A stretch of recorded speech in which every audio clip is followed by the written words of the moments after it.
Yeah, yeah. Making her way to the mic. They start dimming the lights. You start feeling alright. From Birmingham, home with the Teddy Longs and the Ruben Studders. More once you discover. For all of the lovers, Whitney Houston and Roman Reigns. For all of the lovers, and Mickey James and Marvin Gaye. For all of the lovers, and Sasha Banks, Janelle Monáe, Silk, Sonic, and Paige. Allow me to say, look, I just found a place, sweet escape. For every one of us, I was kinda late, 'cause I just made it off the struggle bus. Walking by the faith, 'cause I know it's right in front of us. Yo, I ain't with the hate, gotta focus on what's great. Ladies and gentlemen, Steph Hardy is on the air. Had to drop a couple bars just to make you all aware. So, sit back, relax, enjoy the show. You know I go by Joe or the rest of the flow, yeah.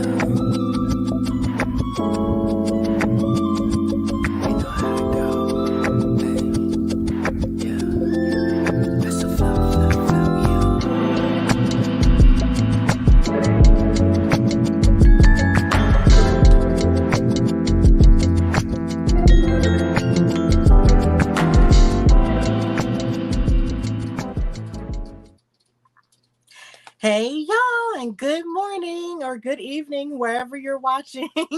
This is the Hardy Wrestling Podcast with your girl Stephanie Hardy. Of course, I'm your host with the most, creator of this fabulous platform, a new contributor for Daily DDT because stuff be happening and life be happening, but whatever, wrestling goes on.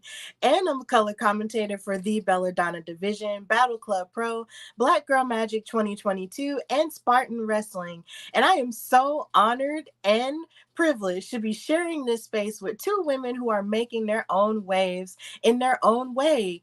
Of course, this is AJ, the Visionary, and Chidz from Wrestling is Too Much Fun. And I am so happy to have them on this morning / this evening. So ladies, how are you guys doing today? I'm doing good. I'm excited. Feeling good, feeling great. Feeling great, Awesome. feeling good. How are you? Yes, I love that reference. I'm feeling fantastic, and I'm just so happy that we were able to make this happen because ever since I've seen you guys moving about in your own way, I was just like, you know what? I got to have them on my show at some point. So we got to make this happen, and here we are. So I got to ask the both of you, you guys can answer one at a time. When did you fall in love with wrestling? AJ, do you want to go first? When I fell in love with wrestling, it was so early on. Now, obviously, referencing back to our podcast, my dad is the reason why I fell in love with wrestling. But the funny thing is that he doesn't even know that he's the reason because he still asks me to this day, like, why do you like wrestling? And I'm like, Dad, the day you came home, with SmackDown Just Bring It on PlayStation 2, when I was like, 6 years old or something? I can't remember. I was either 7 or 8, but I was definitely under 10 years old. That's the minute I fell in love with wrestling. And ever since then, it's stuck with me for the rest of my life. And here we are at 28 years old, still loving wrestling. Me personally, I was young, so I'm 23, so I'm pretty young.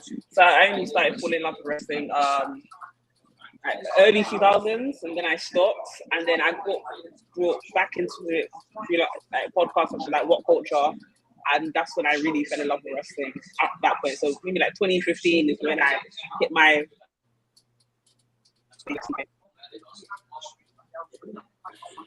Hey, Chidz, can you repeat the last part of your answer because you were freezing a little bit? Oh, sorry. So I was saying like, What Culture, that kind of podcast in the UK really made me fall in love with wrestling. That point, so 2014, 2015 was when I hit my like strides in wrestling. Okay, so for AJ, for you, it was a video game via your dad, which is like SmackDown Here Comes the Pain, which is like, or Just Bring It, which is like one of the best video games from what I hear. I'm not a video game person, but trust me, in the wrestling aspect, all you hear is about the video game. So I think that's really cool how that happened for you. And then it's your dad, and that's something I have in common with you as well. My dad got me into it, but it was through the television shows, which was WCW and WWE, so I 100% get that. And then for you, Chidz, it was like getting into the podcast part of it, because What Culture they actually helped me to learn a whole lot while I was in college and sort of keep up with things while I was in school. Because, of course, when you're in college, you don't really have time to watch TV because you're trying to get the degree and all of that. So, what culture is pretty, significant when it comes to podcasting about wrestling and giving knowledge about things in the UK. So I really, like their content. And I've actually had Simon Miller on my show before. So yeah, so he was a fantastic guest to have. And I've actually met 2 other What Culture hosts as well during WrestleMania weekend this week. So they're really fantastic people. And I just love, their content and what they have to share about wrestling knowledge. So I think that's fantastic. So when did the both of you realize that you wanted to, get into like podcasting yourselves and content creation? And when did you understand that you had a voice for this space? AJ, this goes for you. I can't lie. I think that I should answer this one. Yeah, so I've always had like a creative mindset. I've always wanted to kind of put myself out there, but I have a lot of interests, but I was always trying to find out what interest that would is like it would speak to a majority of people. So I've always had like the plan for a wrestling, or it could be anime, one of those things. They're kind of like interrelated but not. But so what happened is that I had the idea, and then it was sort of like a time thing. Like the times were just coinciding a bit too well. There was this application online for Twitter, basically working with Spotify. It's called the Sound Up program, and basically they cater towards women of color, women of minorities, who basically create a podcast using their resources, and they give you the guidance, and they give you the tools to be able to create like a great podcast. So I just signed up to it. I was so close not to signing up to it because when life happens, right? So I signed up to it, forgot about it, and then came back, basically gave them this idea and said, look, I want to talk about a wrestling podcast, and I want to basically just have this about wrestling podcast. Then got accepted to the program. They loved the idea. Also, they loved the personality as well. So I'm glad I really spoke to them, went through the program. Unfortunately, didn't get chosen as a finalist, but I'm in my delusional state that I was definitely second place, because again, the idea was just there. So, but during this time, obviously, I had just met Chidera online. We were kind of like online buddies where we would talk about wrestling, but then we also kind of talked about other stuff. I just said, you know what? During this time, in terms of there being a platform in the UK, especially for Black women who are leading the wrestling conversation, I just said, you know what, Chidera, come aboard, come with me. And thankfully, she agreed. And like, what I love about the partner work is that we both bounce off each other, and she is someone that is so positive and someone who has a vision, whereas obviously I just like to spin out ideas, and as much as my ideas sound absurd, Chidera will find a way to be able to execute that vision. So I just knew then I needed someone like her, and then it became this thing where we are now, talking about something we both love and just enjoying it. And the opportunities have arisen. Like, you've contacted us, which is like thank you so much. Really honored to be on the show. And yeah, that was how that is how costume and how it started. Okay. So ultimately, what came of it was like, you are already a creative person. So in the midst of all of that, you decided to join this program that Spotify was having, and they're like this huge conglomerate. And then once you had started it and gotten involved in it, you brought Chidz in, and then you decided to start the wrestling show, and you're just and just blossomed from there. Absolutely. Like the like it sometimes it blows my mind that we start like it started off as an idea and somehow it came into fruition at this scale. Like every follow, every like, every retweet to us like means so much. And yeah, I still sometimes I will just text Chidera out of the nowhere and I'm just like, Chidera, is this really happening? Look at all the followers, look at all the retweets we're getting. So yeah, yeah, I obviously have Spotify to thank because again, it was without their guidance, I wouldn't have been able to like, you know, what's the word? I wouldn't have been able to create this something out of this not like this nothing out of something. So yeah, and like I have to shout out my our friend Mex as well because he WrestleManiac. So he I must have tweeted one time and he got me onto his podcast to talk about my experience as a black woman in wrestling, just in general, like going to the shows, talking about it. And it kind of sparked this love in me. Like it was like, I actually like talking on the mic. I like the sound of my own voice. So why not utilize it? Why not do something? And then, connected with the wrestling's guys. And then, yeah, it just started from there. So I have to shout out those two, especially Mex, to just like creating this like passion and this want to be able to speak to the masses about wrestling. Okay. Chids, how did you feel, when you were asked to be a part of something like this? Had you ever done anything like this before, when it came to sharing your voice on a podcast, or was this completely new territory for you? This was completely new territory for me. I mean, I've been wanting to like do a podcast about literally anything. I'm into a lot of things, like wrestling, film, anime, like anything. I love talking, so this was like a brilliant opportunity for me. And AJ was just like, I feel like everybody was expecting me and AJ to do this. So when it finally happened, um, everybody was excited for us, and I was excited for us.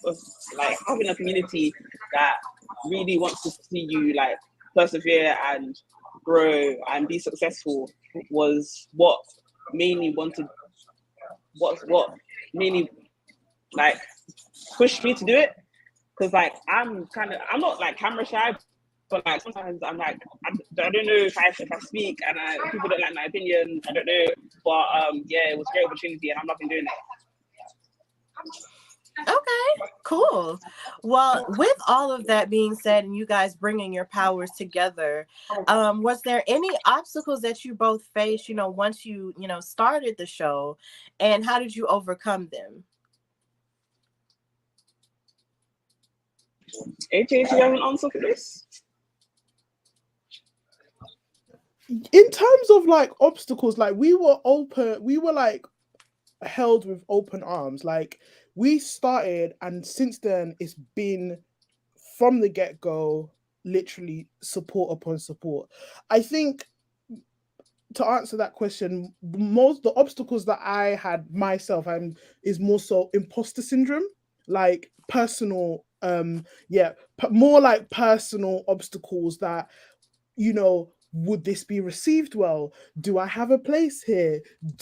Are people gonna care about what I say? It was more so like there's all these established people out there. Am I even gonna attribute myself to their level? Like we talk about Cultaholic, we talk about what culture, we talk about all those people who have already made a place for themselves. And then I just thought, at one point I was just like, I'm not going to do this because I'm not going to embarrass myself. No one's going to listen to me. No one's going to care. But then I think the one thing that made me realize actually we belong here is that it's down to statistics where, and I'm grateful for Spotify for even like making me realize this is that in the UK, there is no female podcast talking about wrestling.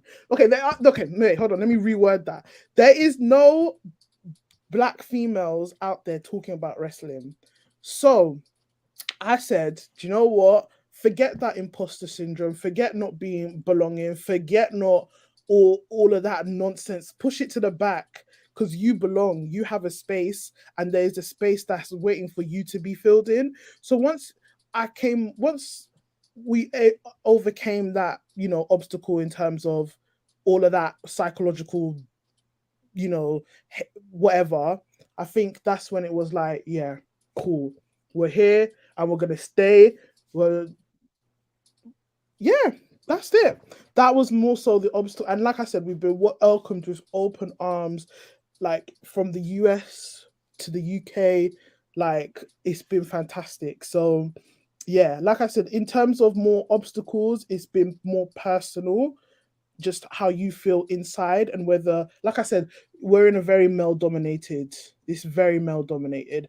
Even as a woman itself, you feel, okay, can I, if I talk, people are gonna backlash, whatever. But as a black woman owning a platform, we're here to stay. Absolutely. Would you like to add anything, Chidz? Yeah, I was just gonna say, I feel like as women, we just felt like, oh, a lot of people talk about wrestling, so it's like, what else can we bring to the conversation?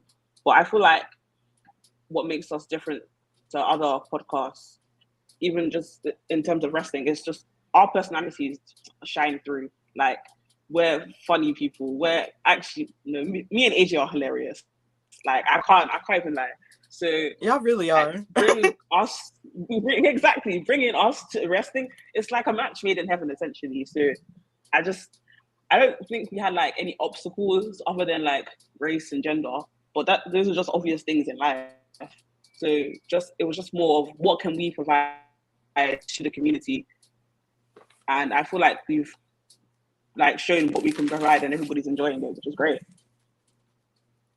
Yeah, absolutely. I am so happy that you guys are receiving a lot of support, from people in the UK, because you did mention WrestleManiac UK and Mex, which is someone I deeply respect and love in that space, and love to see him operating the way he's operating. And even in thinking about people in the US supporting you, like, I'm so happy that is happening for you. But that personal part is really deep, because it's hard, to get past yourself. Of course, a lot of people put a lot of emphasis, on the culture of people who could be hating on you, or, people who could very well be like a detractor or stop you from doing things. But sometimes the worst enemy you can have is yourself. You can be your own worst critic, right? So honestly, I've dealt with a lot of, imposter syndrome, and also, the negative self-talk, because I had the suplex assassin Alex Kane, who's the MLW world champion, just talking about that a few days ago on my show. And the thing is, you do have to understand that your calling is a whole lot bigger than the insecurities that you have. And I'm so happy that, the both of you are moving past, the glass ceilings that are in your way, because of course Chidz mentioned race and gender or whatnot. But okay, yeah, I'm a woman, and yeah, I'm Black, but that is a part of what makes me awesome. So, with all of that being said, all of that, makes you guys unique, and you have, an added voice with the fact that you guys are the only Black women led wrestling podcast in the UK, which is the biggest reason why I wanted to talk to you, because that's just an amazing concept. Y'all were talking about on Twitter how you guys really don't bang on about it, but we're gonna bang on it here because that's important to me. That is just because Black history and us having a voice with representation in wrestling is important to me. So I just have to bang on that, because that's just amazing what you guys have been able to accomplish in a short amount of time. And we're going to bang on it a little bit more a little bit later. So, so I just have to ask you guys, like, when did you guys realize that you were building up a fan base, or is it something that you have yet to realize yet, or have you realized it, and how does it make you guys feel? When you say fan base, yeah, it still doesn't even clock that we even have a following, let alone a fan base. Like, Mm-hmm. it's just. I think when do you know what? When I realized this was yesterday when we made that tweet. When we made that tweet, I was like, "Oh my days! People actually rock with us, you know." And I, it just still kind of just like, even like I said, every follower, every retweet, every support means everything to us. Like, we could have 200 one day and 201, and I'll still be the happiest person in the entire world. And it's just like, you know, realizing that people actually like our content, that like comment on our content saying, look, this is needed, this is a new perspective, we love this, we love the production and stuff like that. I think that's when you realize that, oh, actually, wow, people actually like us, and people rock with us, and people are going to rock with us. I think also, I was like, I think when a wrestler followed us as well, I immediately texted Chidera and I was like, we're locked in. We're locked in forever, forever. We can't. We have to keep going. So, like I said, especially, sorry, let me not even. I think I realized it first when we tweeted our first episode, and like the amount of retweets and like quote tweets and likes, I was like, my phone is blowing up. I don't know what to do about all of this. Like there's like attention, then there's like attention, and most of like the tweets and retweets were all like, oh, we've been waiting for this, or like finally, like things like that. And I was just like, oh, what, you lot have been waiting for us to talk. Like I didn't realize that. I thought everybody was just calm, like everybody was just chill, but everybody was just literally waiting.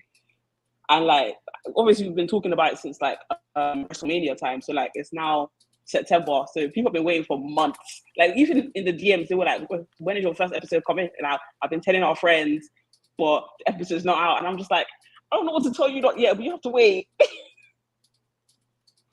Absolutely. And that's fantastic. Even with that tweet you had yesterday, like I did see lots of engagement, not only from me, but from other people. And I thought that was really great for you guys. And then on top of that, the fact that people are waiting, and clamoring for your content now for that first episode, or even for the second or the third, like that's amazing stuff. And you guys definitely deserve it, because even from the clips that you guys post, whether it be on TikTok or anywhere else, it's still very engaging and it's aesthetically pleasing to the point to where it invites you in. And that's just something that I really, enjoy and love about, your content and what you have to share.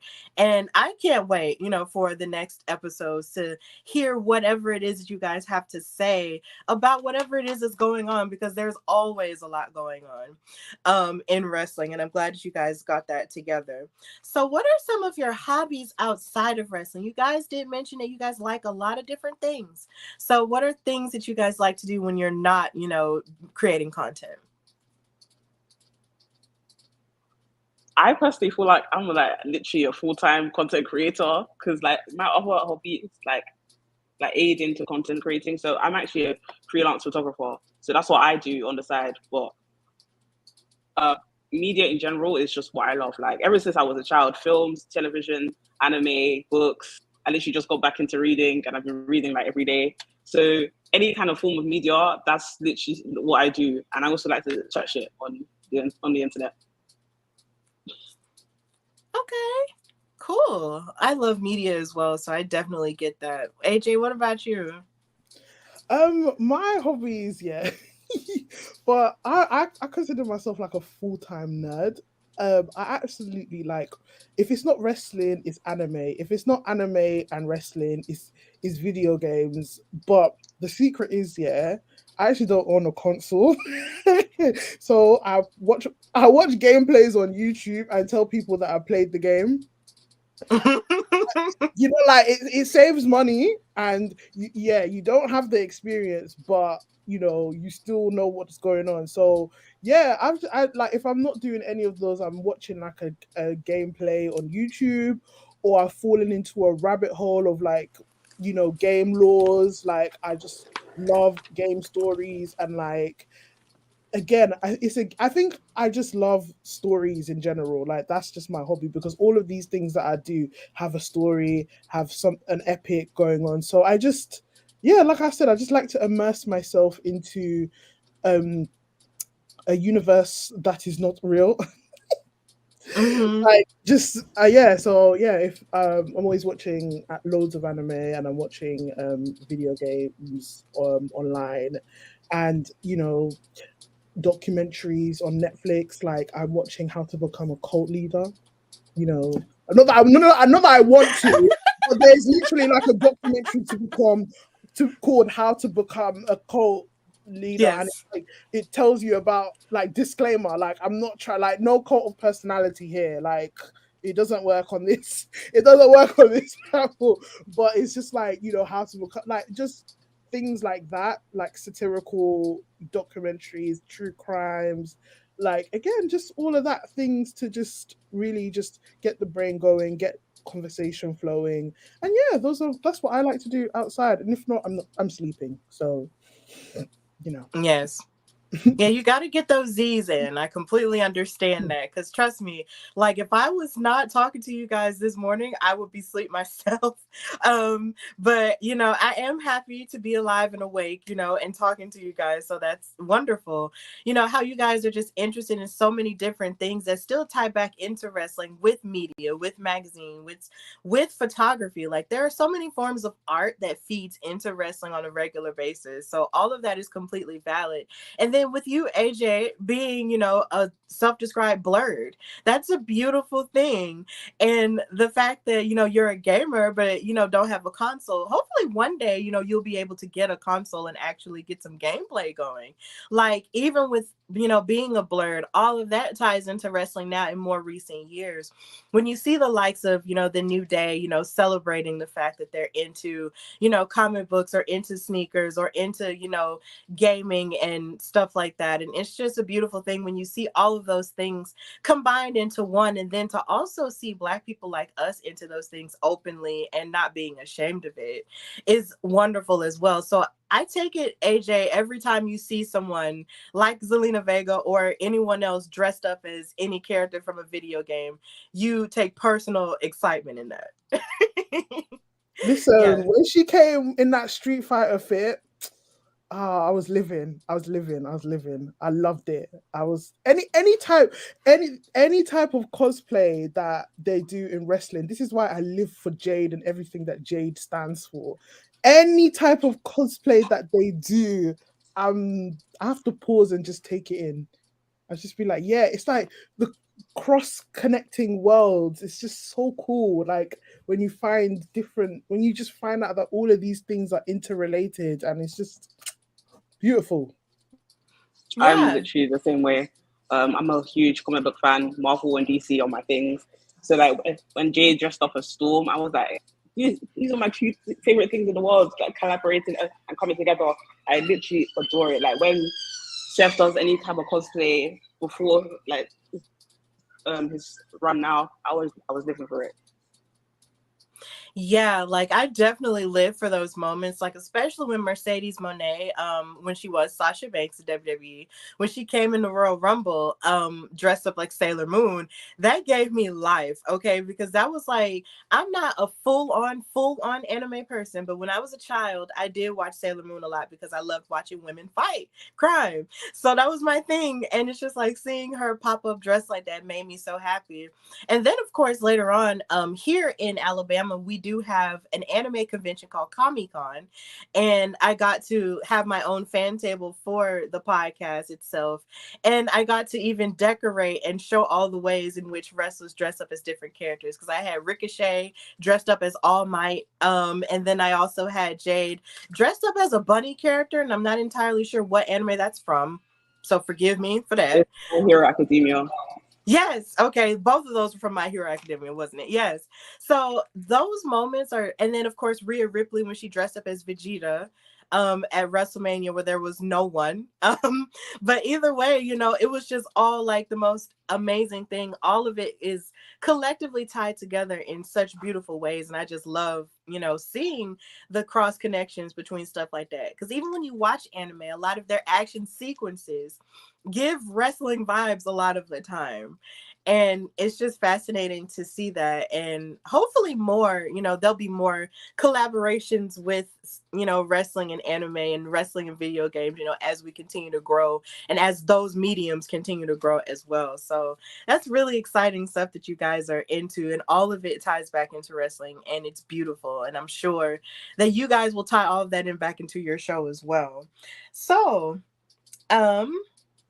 with your the most beautiful part about you guys and your creation was the fact that you guys have mentioned that you guys are the first Black women in the UK to have that, to have this type of platform. So once you found that out, like, how did that make you feel to know that you are blazing your own trail, for other women to possibly come behind you and do the exact same thing, or in their own ways? Like, how does that make you guys feel in your daily lives to know that you made a form of herstory in that way?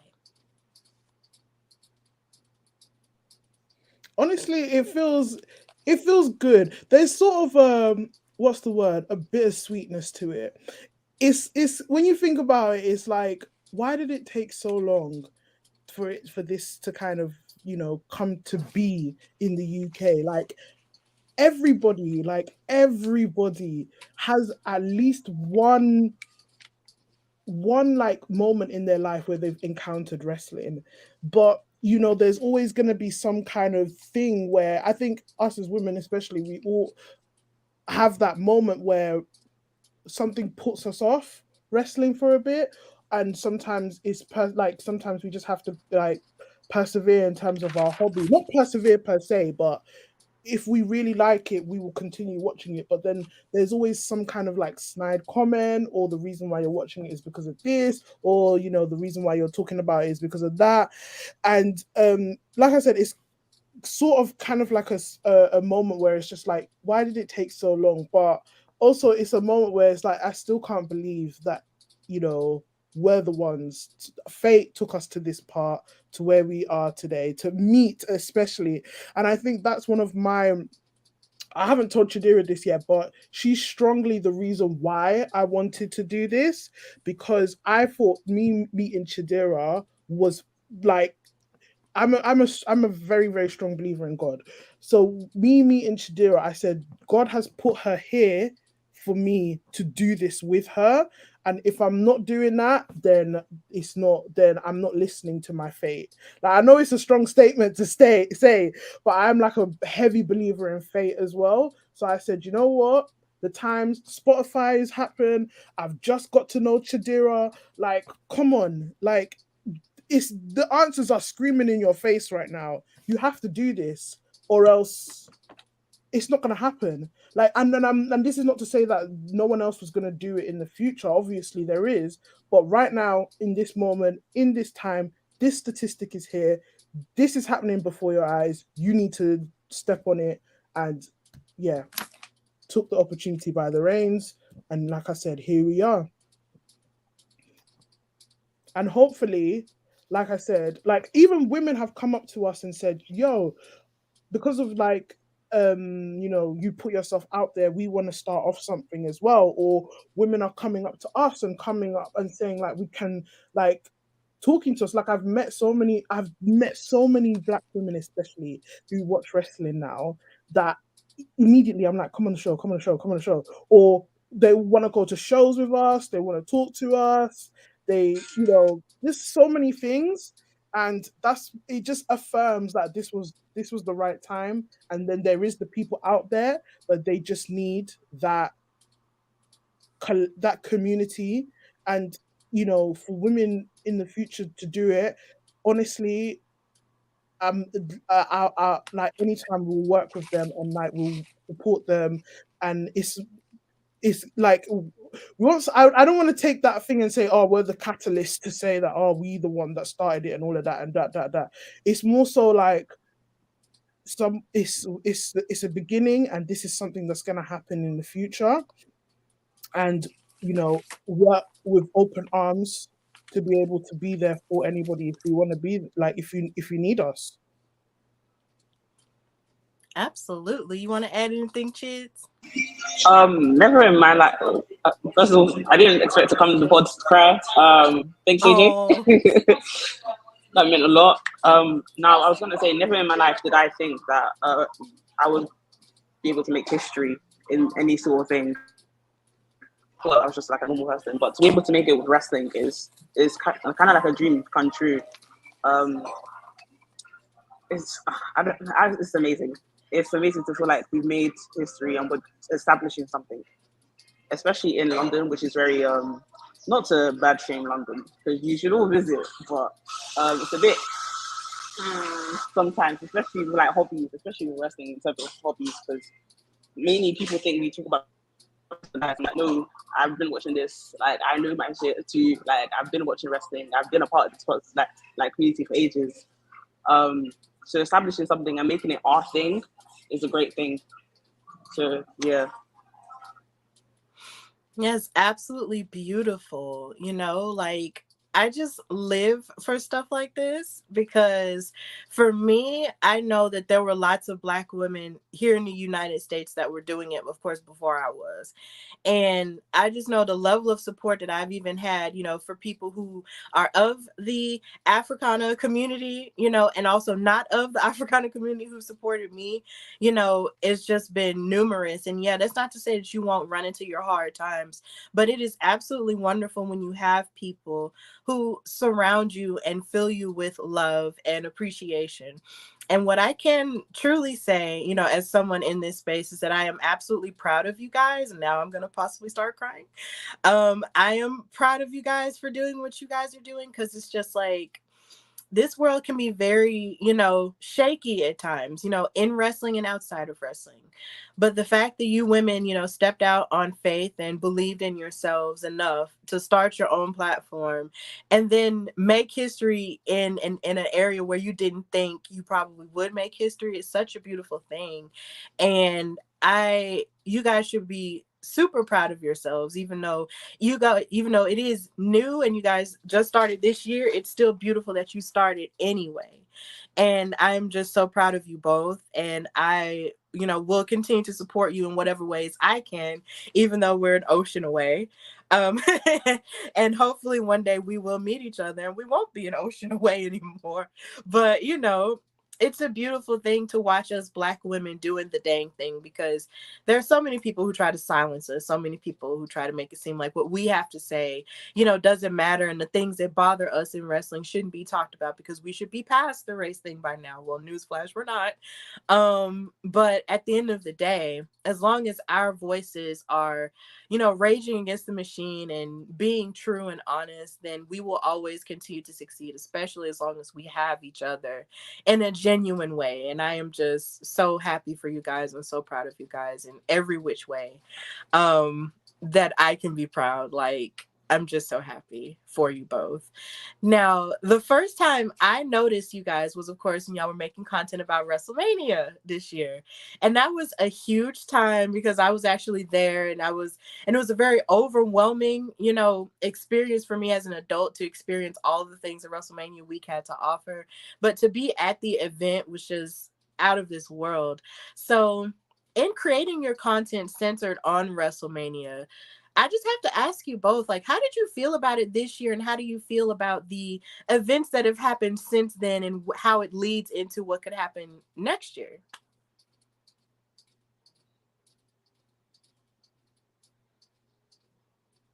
AJ, do you want to go first? So I think picking obviously WrestleMania to like WrestleMania to wrestling fans, despite everybody's tribalism, despite you loving AEW or whatever, or New Japan or everything, I feel like the feel of WrestleMania is like Super Bowl. Everybody comes together, and like WrestleMania is the event of the year when it comes to wrestling. So what better time to pick than that moment to kick it off?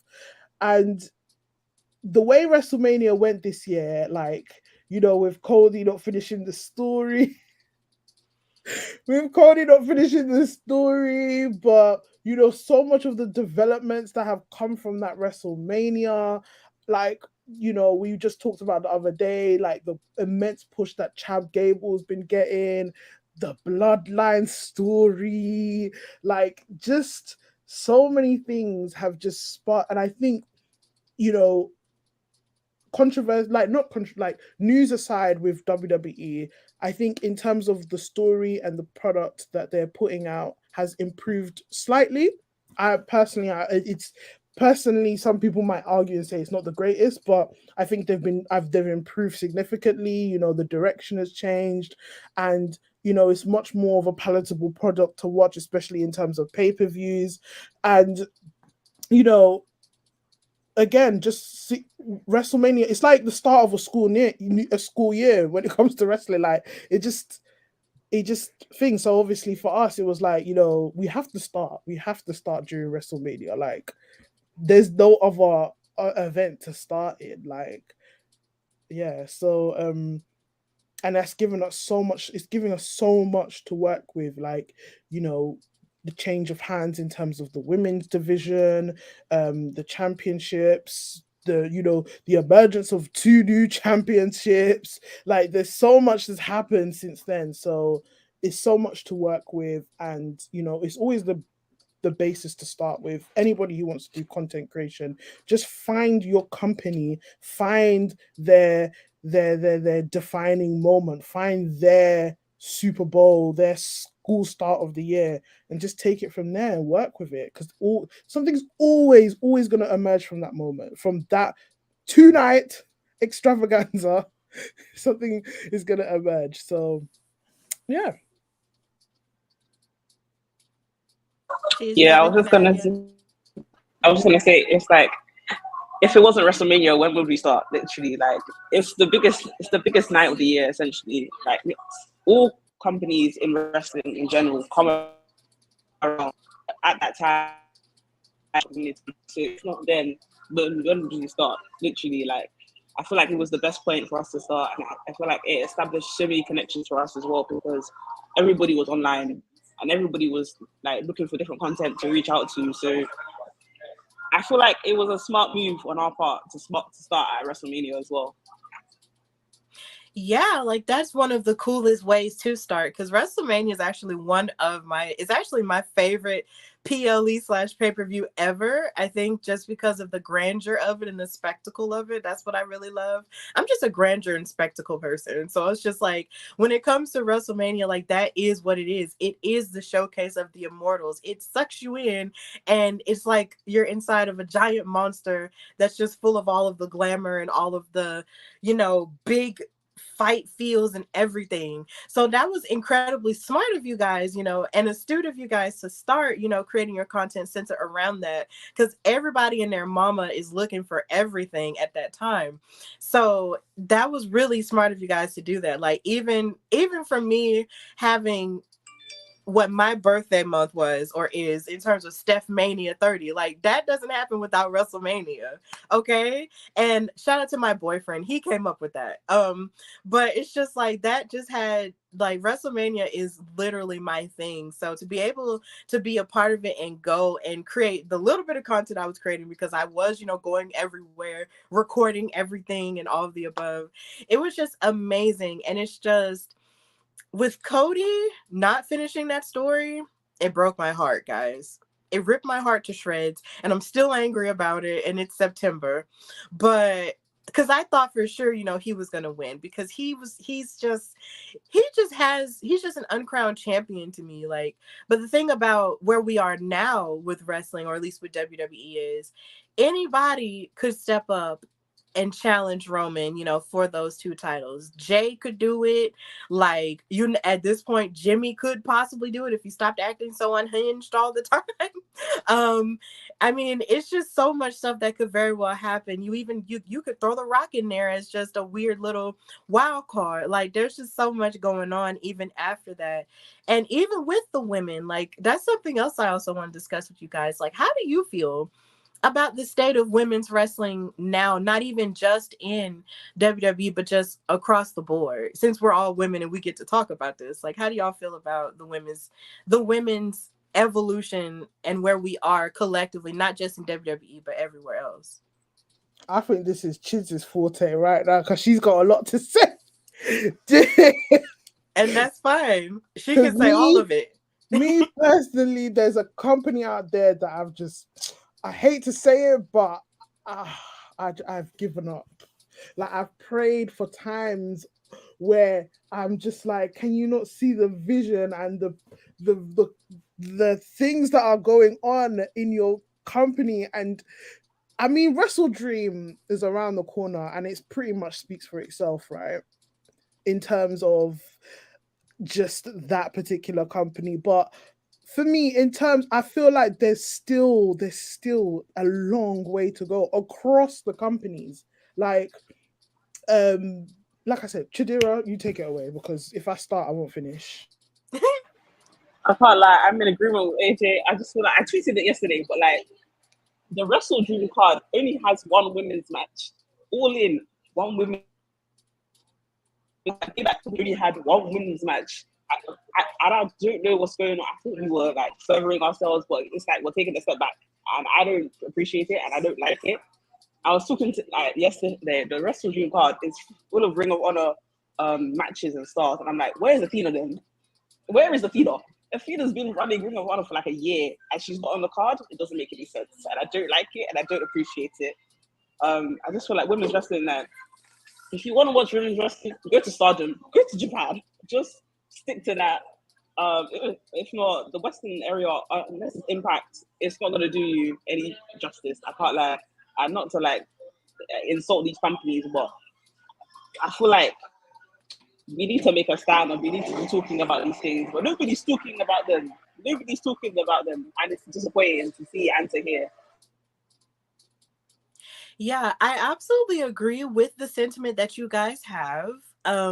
Because even with there being so many steps forward, there does seem to be steps back because this weekend, Wrestle Dream is happening with AEW, and it does make you wonder, why is there only one women's match in the midst of all of these men's matches? It's something that should not be the norm when it comes to that. And honestly, I feel that a company that started, during, a newer or like more recent time shouldn't be having this much issue, putting women out there, and considering you have some of the best talent there, not even just in AEW, but also in Ring of Honor. Like, there should be more representation across the board when it comes to that. And I would also venture to say that that was also a part of the reason why they lost one of their biggest people this week. Um, I hate to really even get into that, like, but that's just the truth. I feel like they deserve more time because these women are just so talented and full of so much joy and zest for the business. So the idea of you only giving so few people so little time, it's just absolutely ridiculous to me. And I feel like there just needs to be change across the board in terms of leadership when it comes to that. But I won't say, for the people who will enjoy Wrestle Dream, please enjoy it, love what you want to love when it comes to wrestling. I will say that, but I can't, ignore the fact that when it comes to, women's wrestling on that side of the spectrum, there's a little bit more that can be done when it comes to that, and more time that should be given to them, because there just needs to be more when it comes to that. So, AJ, you got more to say? No, yeah, and I wanted to add to that, and I feel like this is an age where all the women's division, there's such a dynamic character set in all women's division.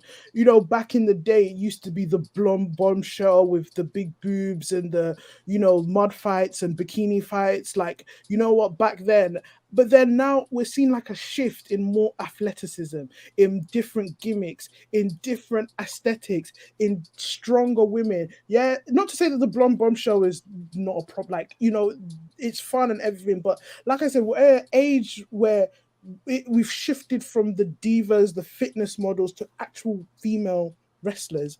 And for all companies to not utilize what they have in their rosters is just... Because, like I said, I think this is the age where we have the best women performers across the board. everybody has something to offer, whether it be, being a big powerhouse or being someone who's, athletic, someone who's a lucha, like so many things to offer. And it's just such a shame that, companies are not showing these talents out there, and allowing people to still have this sentiment towards women's wrestling, because people think one is enough, and it's like, it's not enough. Like, I'm sorry, like, there's certain names that I don't even know about in Wrestle Dream, but yet you don't have the main women's champion on the show. Like, how do you do that? Like, because I know there will be outrage if there was like, oh, if MJF is not defending his title on a certain pay-per-view, then there's outrage. But then why the same sentiment needs to happen towards women? And this is why a part of us is really passionate about women's wrestling, because again, we are women and I want to see women prosper. But when I say I give up on AEW, no matter how much I shout, it's not like TK will listen. So My thing is, it's not even just about there's not enough women on matches or on the show. It's like the storylines that you give them, the time that you give them. Like, Rhea Ripley has been champion since April, and I can't tell you a significant thing that she's done since she's been champion. Like, I feel like people like Becky Lynch who give people opportunities and chances, like her NXT Women's Championship, are like, they should be taken more seriously. Like people may have like comments to say about Becky taking the championship, but it's like Becky's giving opportunities to people by having these open championship matches. Like, and I feel like all the storylines to do with women are just needy. Like, it's like, I feel like men have actual storylines, and with women, it's just, there's nothing there. There's nothing of substance there, and I don't like that, because women have stories to tell too, like, just as much as men do. And even if they don't like have championships involved, we have stories to tell and stories to show people. And I feel like nobody's taking that into consideration as well. And I feel like we tell these companies, we tell TK, we tell Triple H, we tell all these companies to like give women a chance, but they'll tell you, yeah, we'll give women a chance, but they won't actually do it. And it's just, I feel like they're just not really listening to us as people. And like, I feel like a lot of people really want to see women's wrestling, but I feel like we need to make more noise about it. And there will always be backlash, but we have to like go higher than the backlash, essentially. Absolutely, I definitely agree with that, because with Rhea Ripley, being the SmackDown Women's Champion, which then transitioned into being the Women's World Champion, there was only so many people, that she was able to feud with and fight with. And yeah, she had an amazing match with Natalya, because of course Natalya is going to give you, everything that she has to offer, because that's a heart, Yeah. And she gave Rhea a great match. But the thing that I would have loved to have seen Rhea do is when she went down to NXT with her ratchet boyfriend, NXT North American champion, Dirty Dom, I would have loved to have seen her make all these other women challenge her for the title the same way Seth was open to fighting with Braun Breaker for the title. Like, if that title is supposed to be the equivalent to Seth's, because of course they both look alike and they're doing equal treatment, for these equal title designs, then why is it that she isn't challenging all these women, not only just on Raw, but also on SmackDown, and going to NXT to do it as well? Because her versus Tiffany Stratton would have slapped. I feel like her versus Kalani Jordan, even though she's still new, that would have still been a good, story for her as well. Like, that would have been fantastic if she had fought with any of those women, even with Lyra Valkyria, who she had a non-title Roxanne match as well. Like, there's so many Right. people in NXT that she could have feuded with, but they just focused on Judgment Day. And I'm like, okay, Judgment Day is cool, but like, Rhea is champion. Like, make her seem like a champion. And they're not doing that, and it's really upsetting. And she was the champion. She was the only one in Judgment Day holding a title for a long period of time. So, yeah, you guys are making immaculate points, very immaculate points when it comes to the women. And then, of course, you guys did mention Impact Wrestling. And they, of course, their Knockouts division have been, hitting home runs almost every time for the past couple of years, and I feel like just now they're only just now getting their credit for it.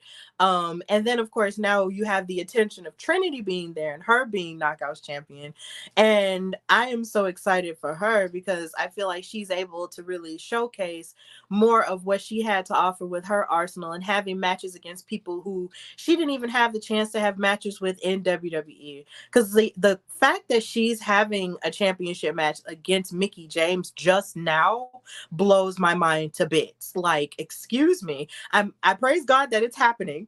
I'm happy that it's happening, period. But the idea that it took this long for both of them to fight each other in a whole nother company just sort of speaks to even more of the issues. Like, how is it that they're just now fighting and they had to go somewhere else to do it? Like, that's weird. But I'm happy that it's happening regardless because it's women's history. But and then of course you do have more better because you go into Wow Superheroes, Women of Wrestling.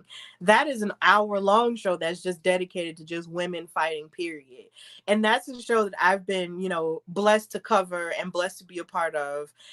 Even with my own after show with Katrina Blake from In Cat We Trust. Like, that is a really good show, even though they have different types of characters outside of, the traditional kayfabe of what we're used to. But the action is still pretty much valid, with what they do. And it's still a really good show, whether you can catch it or online or on television, it's still a pretty good show. And how they showcase their women is really fantastic as well. And Stardom is really great too. So we have our places where we can go to prioritize women's wrestling. But of course, you do still want it to be better across the board, because this is a new day. It's 2023. Like, coming to the 21st century, we're doing everything. But along with doing everything, you have to also advocate for more women behind the scenes as well to give us the stories that are more authentic than just us fighting due to the mundane reasons why they think women fight. So all of these points are very valid, and I'm happy that we are able to discuss that and be honest about it. So, with you guys making history, I have to ask you, how do you feel about the evolution of Black talent in wrestling, and what more would you like to see from Black wrestlers as a whole? I feel like as a person who predominantly watches Western wrestling, I feel like it's a bit of a shame to only have like two standout dark skinned Black women across both companies.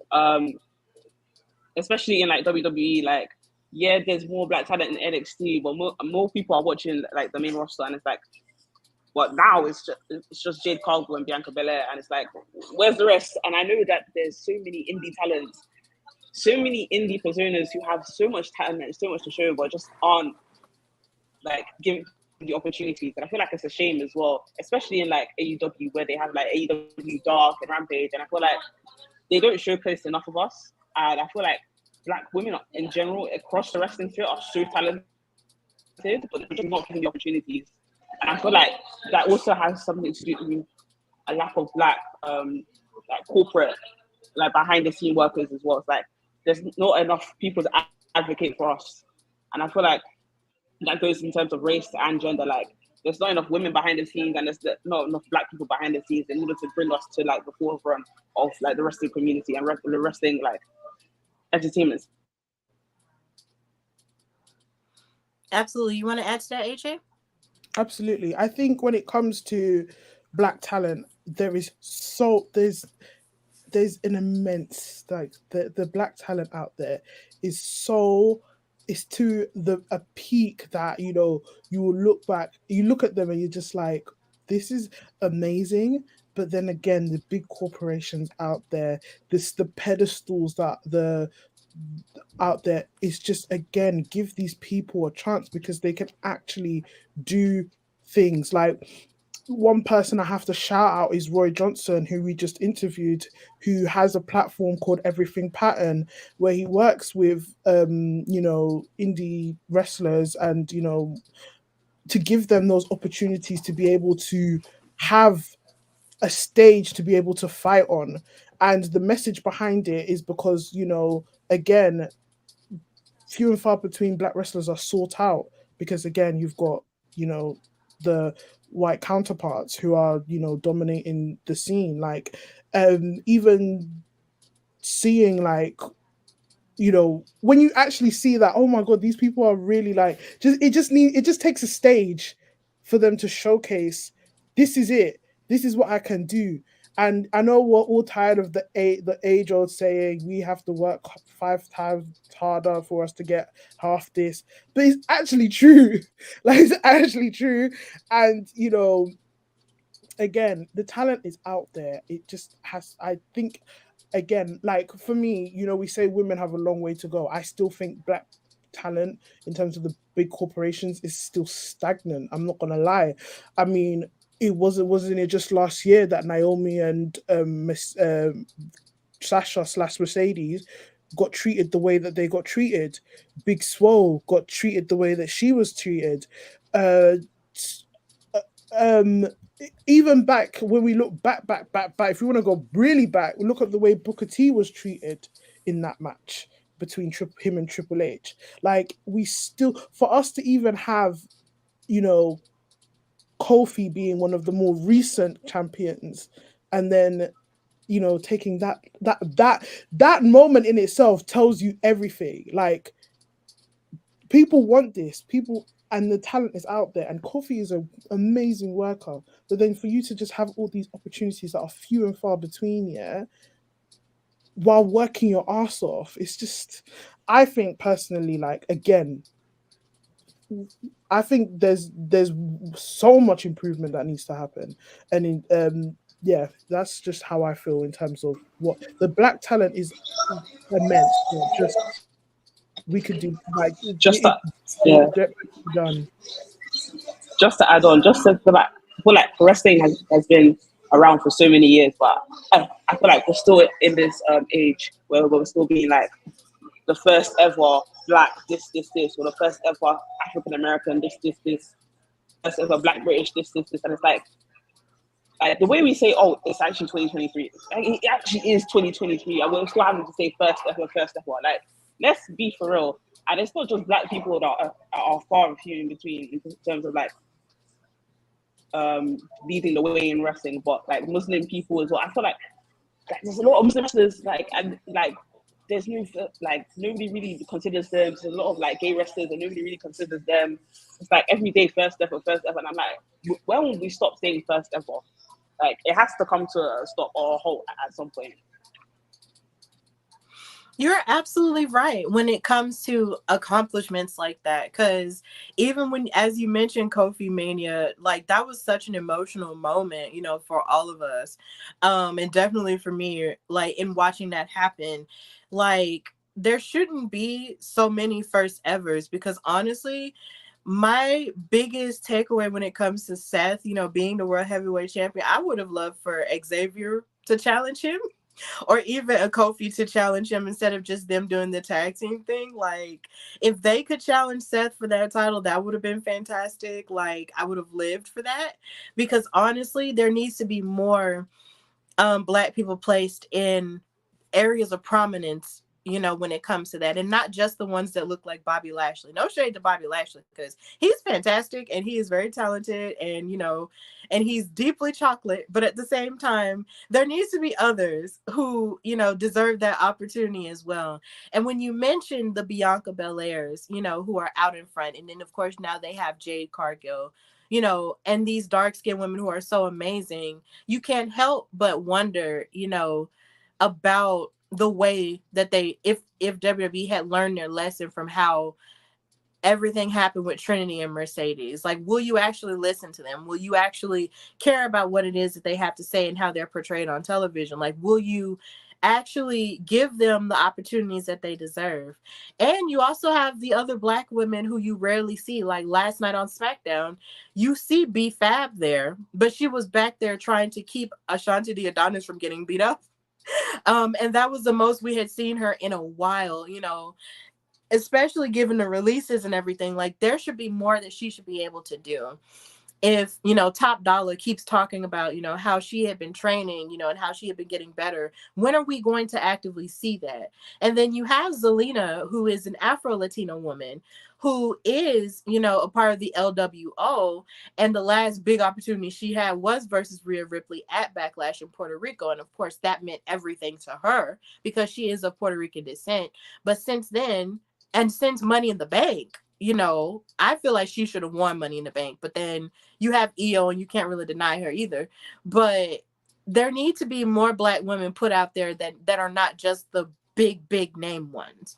And there can be room for success for more than one Black woman, you know, because clearly you see, even with AEW, you have Willow, you know, who was the New Japan Strong Champion, the inaugural one at that, and then she won the Owen Hart.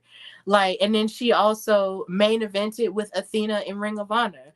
Like, there could be more than one of us succeeding at the same time. Like, there shouldn't just be a one at a time sort of thing. And there, of course, needs to be improvement when it comes to that. But there are still so many strides that we have made that I'm still, you know, proud of in terms of the visibility and the representation of that. Because when I do see Jade being treated like a big deal in the way that she is, like, that makes me feel good. Seeing Bianca always makes me feel good. I miss her now because she's not on TV because she's taking a break, which she does deserve. I still miss her, you know, and just seeing all of the faces everywhere is a beautiful thing. But we still got a while to go, and that is very valid. But we'll get there because we're awesome. So, in talking about bigger events, because we did talk about WrestleMania, I did see that you guys were able to go to All In. Like, that was a huge deal over there because that was AEW's first big event, you know, on that level. So when you guys attended, you know, how did that feel, and what did it make you, did it give you more of a drive to continue succeeding in what it is that you guys do with Wrestling Is Too Much Fun? All In was the official launch date for when we were going to launch this thing, because like I said, we previously we were going to start earlier, but we just thought all in is all in or nothing, double or nothing when it comes to this. But even the feel of All In itself was just fantastic. Like, everyone was so friendly, everyone was so nice. Like, we were recording and like we got interrupted a few times. But again, like, seeing that community and seeing that air of just being around those people, it was a big moment for us, just not in just watching that not just in watching the pay-per-view, but in just how we are as a community, because we went with our friend Nat, who's shout out to her, who's a big wrestling fan, and she said, you know, this is the most fun I've had at wrestling events because I've never been with like my friends, but let alone two Black women. And at first you get intimidated because, again, there's a sea of, you know, certain demographics, but no thing.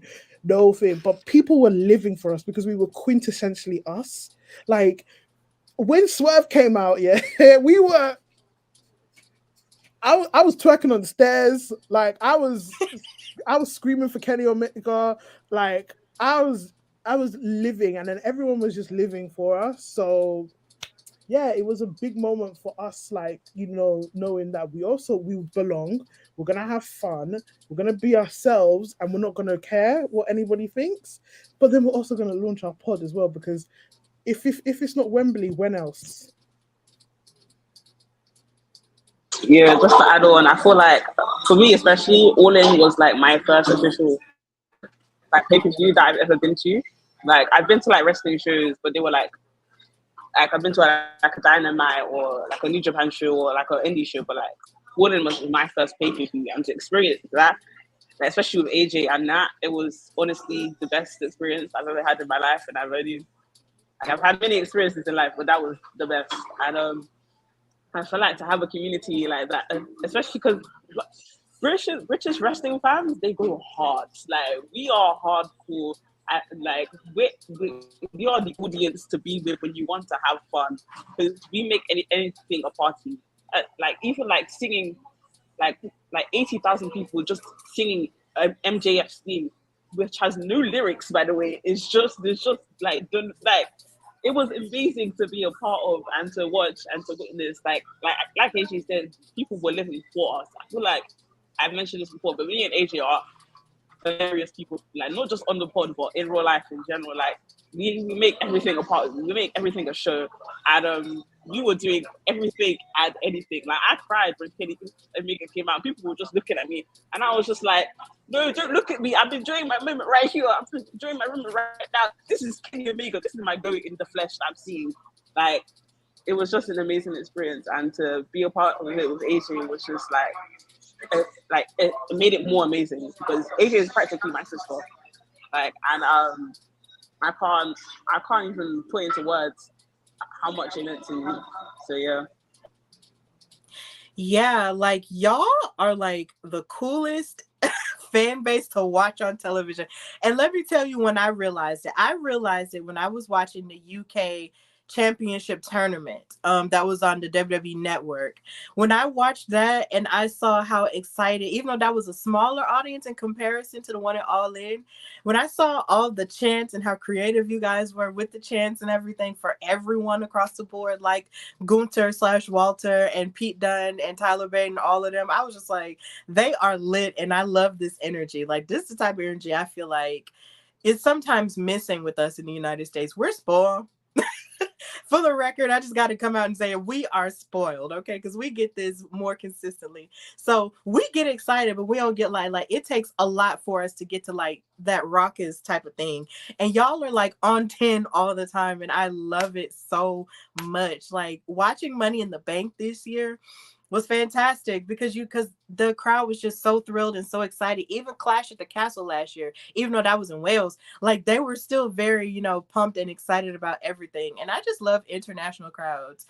Like there's a level of excitement, a level of appreciation that they show, that's just like, I love it. Like, I just love how excited they are because it's just like they really are happy, truly happy to be there, and they're enjoying every single match and every single moment that's happening. And they're reacting to it, almost the same way as I would, if I were there. Like, it's my dream to one day go to an international show because I love to travel. So I'm just like, maybe one day I'll go to an international show. Who knows? But to be in the crowd of all of that just seems like so much like happiness and sunshine. And y'all are just so creative with your chants and with the claps and with everything. And I'm just like, oh my God. I just love it. I love watching it because it's just, y'all just are just so pumped all the time. Just because it's so rare for them to come to us. It's like it's only now they're realizing that, okay, we should start going to, like, I'm liking this concept of taking not the big four to different countries because, we're always going to show out. And again, it's so rare. Like, I don't think, what was it? The last pay-per-view to happen in Wembley was in 1992. That's insane. And it's just like, I first had my doubts with AEW selling that Wembley, which is bad, but it's just like, I love AEW, but I was just like, Wembley's is big. But then when I just saw like the sea of people, I was like, yeah, I love this. I love this. You have to live in the moment. You have to bask in the moment. You have to shower yourself in the moment that I'm at the first All In Wembley. No one can take that away from me. No one can take that away from Chidera. Like, it's just living it. Absolutely. Like, no one will ever take that from you. And that's a very beautiful thing. Like, I'm glad you guys had that moment and y'all were able to go crazy in that way. And it's so funny. Like, you mentioned 1992. That was a year before I was born. But yeah, it's just pretty funny. But either way, I'm just really glad that, AEW was able to have that moment for themselves, as a company outside of, the larger one. They were able to have that moment and, succeed with that. So it could only get better, for them when it comes to that outside of the improvements that they clearly need to make that we didn't mention before. So who are you guys' top 5 wrestlers of all time, male, female, or non-binary? And they don't have to be in the larger companies either. Like, who are your top 5 favorite wrestlers? Chidera, you go first. I feel like everybody keeps asking us these questions, and I'm like, I feel like every time I say it, it changes each time, which is bad, but it is what it is. I would say that my top five. This is no particular order, by the way. If anybody tries to come for me, do not. Okay, don't come for me. Brian Danielson. That I said Kenny Omega is my goat, but I'll be real to myself. I think Brian Danielson is my real goat. Like he is actually the guy. So yeah, Brian Danielson, Kenny Omega, AJ Styles, Lita has to be in there. I feel like I think I'm gonna name more than five, but last one, I'm gonna say Ibushi. I'm gonna say Ibushi. Okay, pretty solid. What about you, AJ? First and foremost is Stone Cold. Stone Cold Steve Austin. Nobody can ever argue about me with that. That is my goat of all goats. And he was that guy, what he did for me in terms of like just giving me the whole Austin 316 vibe and just being the pioneer that he is, having the rivalry of a lifetime, being the greatest gimmick ever. So sorry to Undertaker fans or anything, but you know you can't argue with me on that one. Stone Cold is my number one and first and foremost, and then the rest are in no particular order. Like I like wrestlers who make me feel like wow, this is I love these people. Like I actually love wrestling. So Stone Cold is one person. Shingo, I love Shingo so much. Like I just think him and Will Ospreay matches are always gonna be a marriage of one sort of just beauty and grace and just I love Will Ospreay, but I love Shingo so much. And for him to be coming to Royal Quest, I'm just so happy that I'm even looking for meet and greets. If I could see him and just say hello. Hiroshi Tanahashi is another reason why I love wrestling. He's actually the reason because I lived in Japan for a bit, and he's the reason why I lived. I never met him, which I was very annoyed about because I didn't know how to book. I didn't know how to book New Japan tickets. But Hiroshi Tanahashi being another person that I absolutely consider up there. Again, Mercedes / Sasha Banks, talented. I love her so much. I just think that, you know, for her being one of the four horsewomen, but her status as like who produces the best matches out of the four, and then her status being questioned, it's like disrespect to my ears. How can you question greatness when it's standing right in front of you? Like she's shown you. How many times has she shown you? And like she's just I just love her so much. Love her. I love how she stands for herself and she, you know, she bets on herself. Yeah, that's another one. And in terms of number five, I always say Dean Malenko. I loved his technical prowess and I love that, you know, he was doing moves before anybody was doing moves. He was, and I always like the stories of like, you know, the person who hasn't got the limelight per se. Like he's the standard for me. Oh my god, I have so many. I love Ken. Like there's so many. Kenny Omega's there, Will Ospreay's there, Trish Stratus is there. Like those are all my goats, and yeah, love just love each and every one of them. Absolutely. Those are incredibly solid people, you know, in both of your top fives. I know that really does catch a lot of people off guard for that question because it is hard to answer. It's hard for me to answer. That's why I only tell people I have two goats. Like my male goat is The Rock and my female goat is Mercedes Moné. And that's just how it is. That's it. Period. So I understand it could be really, you know, daunting to ask that, but you know, those are all really solid favorites. So kudos to you guys for answering that question, even though y'all just like, oh, it's okay. It's okay. It's fine. So what would you say the future holds for you and your show of wrestling is too much fun? And what more do you want to accomplish with your brand?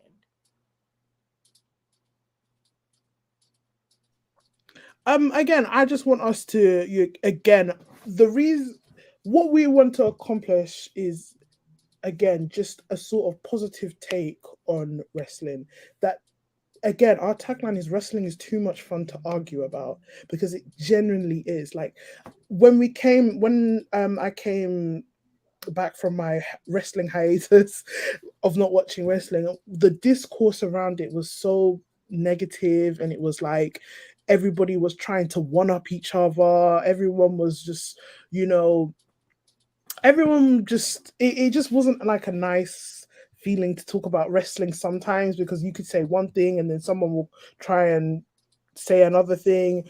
And you know, sometimes I used to see myself blocked by people that I've never interacted before, because I said, like, maybe because I like one company and then they don't like, but anything, like the discourse around wrestling was basically just becoming very, very insipid. And I just thought, I want to make wrestling fun again. Like, I want us to have conversations that, you know, we have a passion for it, but at the end of the day, it's a positive spin on it. And I want people, another accomplishment is that, you know, people say, oh, wrestling is not really real, and wrestling, you know, why do you still work there? But wrestling is really real. Like when we look into some of the topics that are in the wrestling ring, some of the stories being told. I'm a big storyteller. Love it. Like stories is what I love, especially in the ring.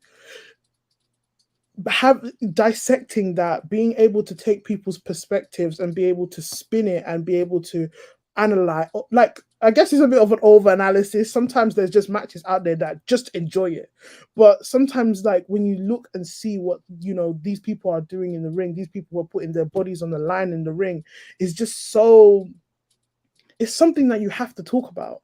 It's something that you have to have that community talk about. And again, also reaching out to other Black women, other women in general, that look, we're here and we want to talk to you.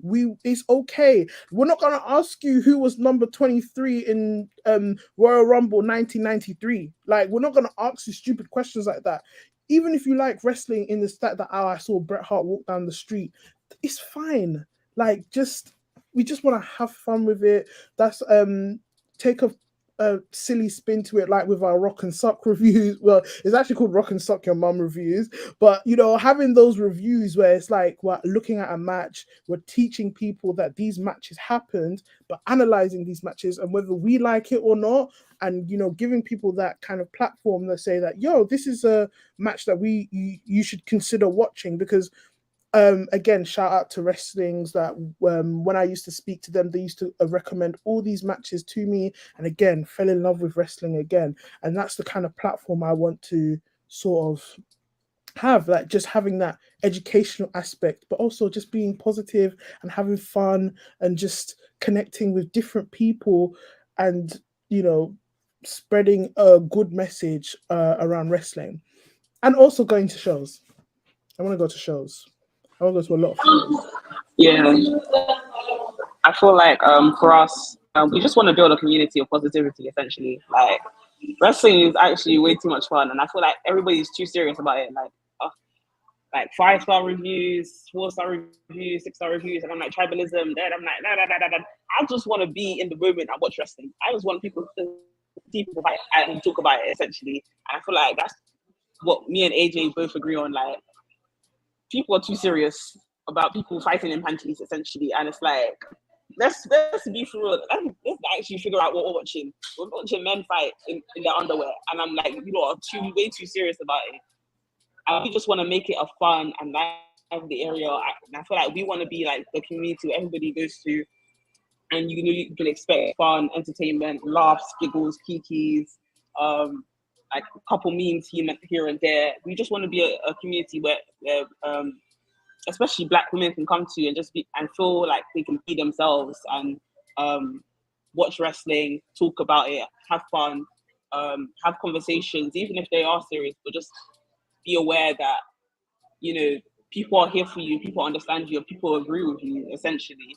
I just feel like we just want to be that community, especially in London, which isn't like, not a lot of people, like a lot of people watch wrestling, but they're not as vocal about it. And I feel like we want to be the place where people can vocalize their views and just come to us and talk about it. We also want to interview wrestlers. Like, I feel like if I was to interview like with us or bigger, it literally make I just like really want to do essentially. And then just to add on to that as well, it's like, again, following that, people that are not really vocal about wrestling, we advocate for people to be vocal around wrestling. We have a section where prominent figures tell us about their love for wrestling. Like in our last episode, we have a football legend, Ian Wright, who basically tells us about his love for wrestling. And, now that we're seeing people like Cardi B talk about wrestling, that's another dream to have her. Even if she says hello on the pod, that's it. We're locked in. But do you know what I mean? Like, just having, because like I said earlier, everybody at one point in their life has had that moment with wrestling where they watched a match or where they saw a scene, but they each know something about a wrestler, or they had a favorite wrestler growing up, something like that. So again, we want to be that platform where it's like, oh, I like wrestling and I like to talk about it with you guys. So yeah.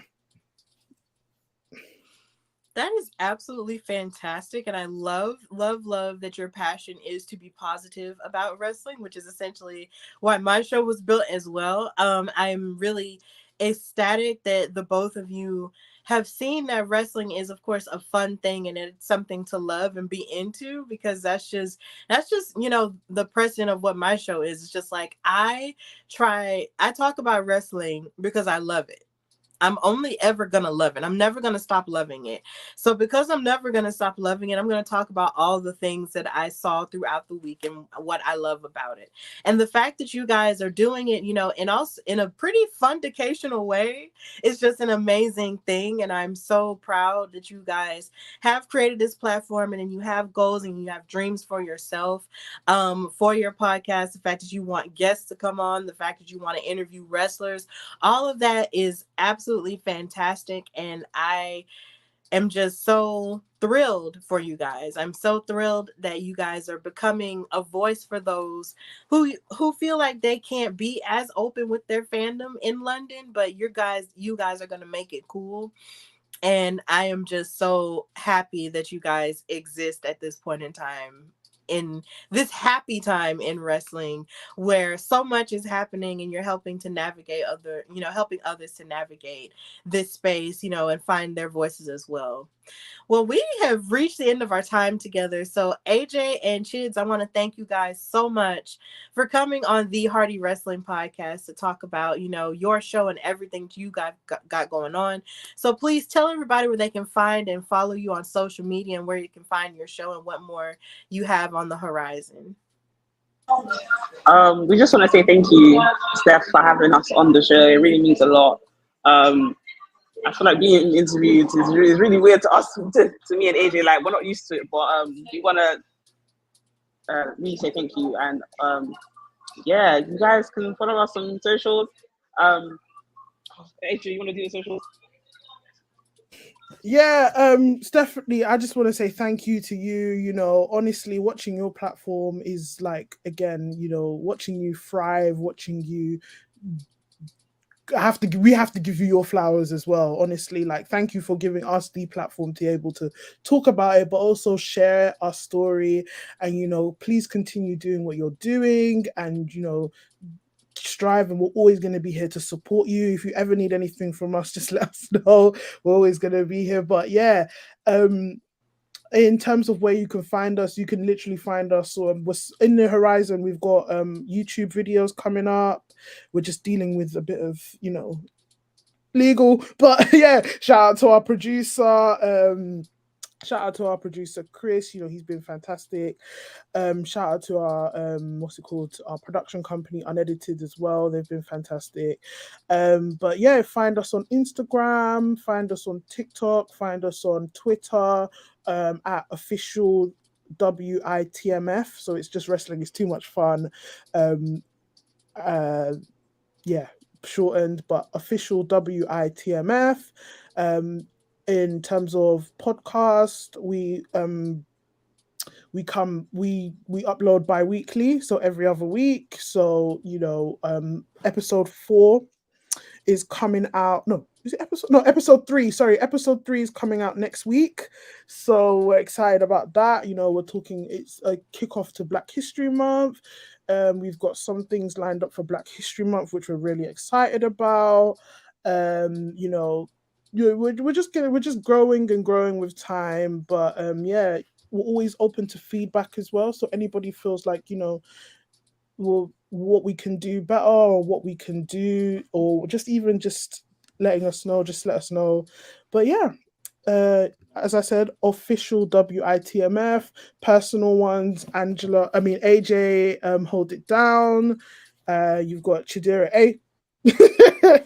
Yeah, Chidera A Y-E. Yeah.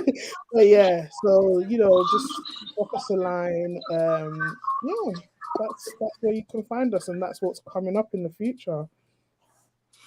Absolutely. Thank you so much, for your kind words. And thank you so much for coming on my show. It was an honor to have you both on. And of course, anytime you want to come back, the door is open. Just let me know. And of course, always let me know if you guys need anything from me as well. So of course, you guys can follow me, your girl Stephanie Hardy, on Instagram, Twitter, and Threads at Queen Steph Hardy. Follow the show, The Hardy Wrestling Podcast, on Instagram at Hardy Wrestling Podcast, and on Twitter at Hardy Wrestle Pod. Y'all see the crawl at the bottom of the screen, so do what you got to do. And subscribe to the YouTube channel at The Hardy Wrestling Podcast. And yeah, that's what I've got going on. Of course, I have been hired as a contributor for Daily DDT, so that is a very new thing that's happening for me. So thank you for the support for that, and hopefully down the line I'll be able to figure out what that means for the podcast and for myself going forward. But either way, stuff is happening, and I'm really grateful for that. And also Mondays, you can catch me with Katrina from In Cat We Trust talking about WoW superheroes, because that new episode does come on this weekend, at different times. But our after show comes on Mondays at 7 p.m. Eastern, 6 p.m. Central Standard Time. So please check that out as well. So, of course, this has been the Hardy Wrestling Podcast with your girl, Stephanie Hardy, and with AJ, the Visionary, and Chidz from Wrestling Is Too Much Fun. And until next time, bye, y'all.